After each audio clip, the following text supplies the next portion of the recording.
अस्सलाम वालेकुम, good day audience.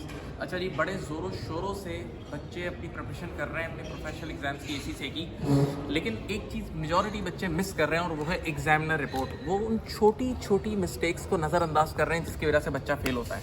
मैं आपको रीसेंट एग्जामिनर रिपोर्ट से कुछ एग्जाम्पल कोट करना चाहता हूँ for F7, F9, F5 students, और आप देखेंगे कि कितनी छोटी मिस्टेक्स हैं। अच्छा जी, पॉइंट नंबर 1, आपने देखा आपके सामने एक कंपनी की फाइनेंशियल स्टेटमेंट आई और आपने इंटरप्रिटेशन करनी है और उसकी इन्वेंटोरी बढ़ रही है, इन्वेंटोरी इंक्रीज हो रही है। तो आपने फौरन से क्या लिखा बताऊं? इन्वेंटोरी बढ़ने की वजह यह है कि कंपनी माल बेचने, सेल्स करने से कासिर सही तरह सेल्स नहीं कर पा रही। जबकि आप ये देखना भूल गए कि ऊपर इनकम स्टेटमेंट में सेल्स बुरी तरह इंक्रीज हो रही है। तो आपका पॉइंट, आपके अल्फाज ही क्लैश कर गए।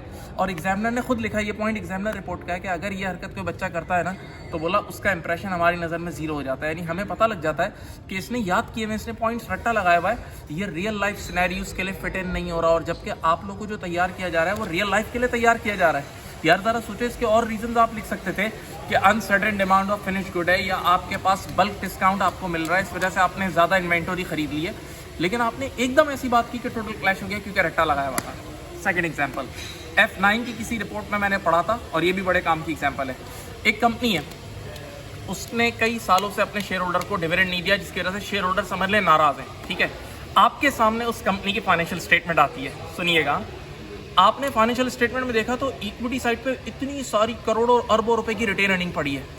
तो आपने एकदम उठा के लिख दिया, आपने एकदम उठा के क्या लिखा बताऊं कि company should distribute this retained earning in the form of dividends, in the form of cash dividend.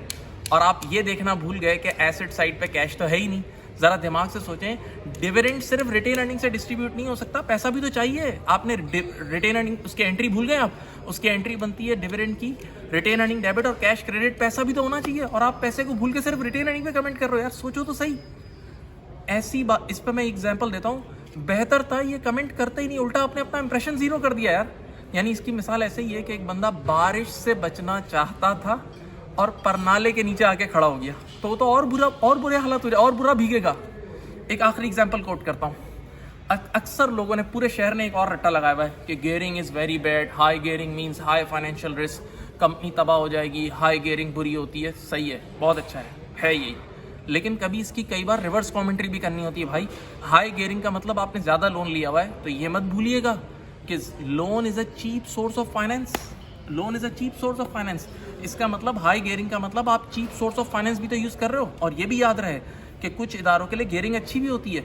अगर किसी इदारे की स्टेबल अर्निंग्स हैं और उसको पता है कि वो आराम से अपनी फाइनेंस कॉस्ट पे कर देगा, तो अच्छा है। फॉर एग्जांपल, एक कंपनी का रिटर्न ऑन कैपिटल एम्प्लॉयड है 20%, यानी हर हाल में एक कंपनी 20% कमाई लेगी, और उसको आज लोन मिल रहा है 7% पे, तो बेहतर है ना 7% पे लोन ले और वो 7% का लोन इन्वेस्ट करके 20% कमाए, तो सूखा 13% जेब में नहीं आ जाएगा, तो जहाँ खड़े हो उससे और ऊपर निकल जाओगे। तो हमेशा लोन लेना भी बुरा नहीं होता। तो ऐसे रट्टे जिन्होंने लगाए हुए, खुदा के लिए परहेज़ करें।